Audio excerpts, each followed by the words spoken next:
Tak tie prvé 2 roky, čo sme tu praxovali, tak bola kombinácia vlastne teórie a praxe.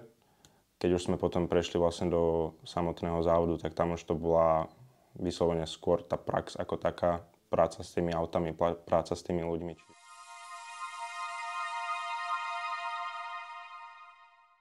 Volám sa Matúš Tančibok, som absolventom Duálnej akadémie v odbore Autotronik a momentálne už 2 roky pracujem vo VUE. Duálnu akadémiu som si vybral hlavne kvôli duálnemu vzdelávaniu.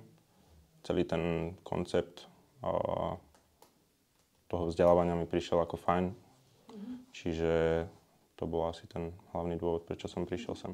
Myslím si, že Duálna akadémia ako jediná ponúkala hlavne aj taký, nazvime to široký záber, alebo široký záber, skôr taký akože tá ponuka pracovať vo výrobnom závode na rôznych segmentoch je, si myslím, že celkom lákavá. A najpozitívnejšie bolo určite tá praktická časť, ako taká. Jednoducho tá práca v tom výrobnom závode bola, si myslím, že na dosť dobrej úrovni. Samozrejme minimálne aspoň za náš odbor ako Autotronik, my sme pracovali na oddelení Finish, konkrétne teda segment 1, čo je Touareg Audi. Tak tie prvé 2 roky prebiehali zo začiatku všeobecne, že sme preberali strojnícke nejaké zručnosti a potom v druhom ročníku sme sa začali priamo venovať autám. S tým teda, že čo sa toho týka, tak nemal som s tým nejaký problém. Myslím si, že to bolo v poriadku ako také. Tak ono, tá príprava na ten reálny závod určite není taká, ako by chcela byť. Hej, proste jednoducho tie systémy, čo sa používajú v tom závode, sa nedajú nejakým spôsobom preklopiť sem ako do študijných materiálov. Čiže určite, keď som prišiel tam, tak bolo sa veľa čoho učiť.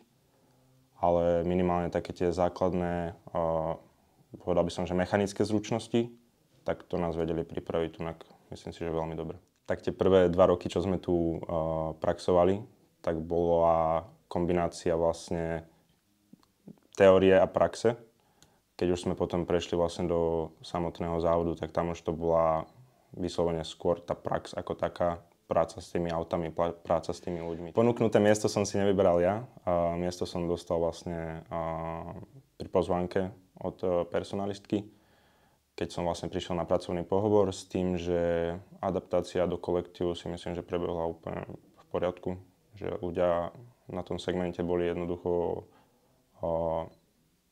priateľskí, boli kolegiálni, že nemali problémy vysvetliť nejaké veci, keď som nevedel alebo keď som sa potreboval naučiť.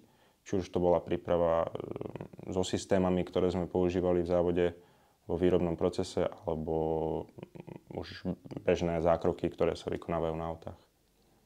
V práci máme pracovné porady s tým, že môj team leader mi teda oznámil, že nebolo to priamo mne, ale bolo to vlastne o tom, že oznámil, že príde k nám žiak z Duálnej akadémie a bude u nás praxovať. S tým, že teda ja som potom za ním prišiel a jednoducho sme sa dohodli, že si ho zoberiem ku sebe, že ho budem zaučať, budem ho sprevádzať vlastne tým procesom. Spravil som to hlavne z dôvodu toho, že počas mojej praxe som sa niekedy stretol aj s takými ľuďmi, že proste nemali veľmi tú ochotu nejakým spôsobom spolupracovať, čo si myslím, že úplne akože bežná normálna vec. Nie každý má proste tie proporcie na to, aby zaučal alebo nejakým spôsobom sprevádzal nejakého či už kolegu alebo študenta v tom procese.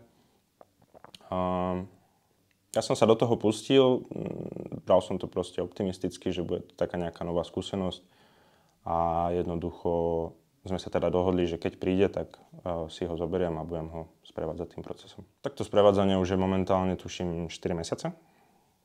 Zatiaľ to hodnotím veľmi pozitívne. Čo sa týka Olivera, tak rýchlo sa učí, systémom pochopil relatívne rýchlo, čiže dá sa povedať, že už teraz je na veľmi dobrej ceste stať sa budúcim autoelektrikárom. Táto skúsenosť prináša nejaké skúsenosti aj pre mňa.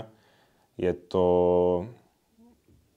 Povedal by som, že to učí určitej zodpovednosti, či už je to za toho človeka alebo sám za seba, pretože aj keď alebo teda Oliver pracuje na tých autách, tak stále za to zodpovedám ja. A zároveň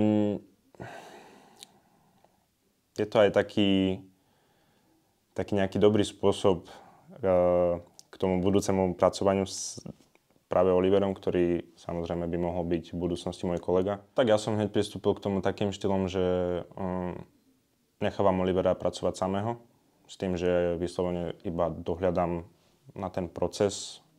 Keď niečomu nechápe, tak samozrejme mu to ochotne vysvetlím, ale vravím, väčšina proste vecí sa deje veľmi autenticky.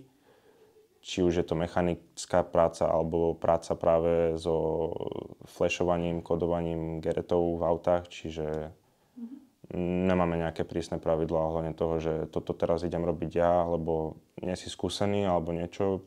Proste všetko, každá robota, ktorá sa naskytne, tak vlastne dávam to hneď robiť Oliverovi. Žiakom terajším by som určite doporučil sa viacej ozývať, keď majú nejaké problémy alebo sú nespokojní s nejakými vecami, aké sú, tak treba sa jednoducho ozvať, treba o tom nejako komunikovať, diskutovať.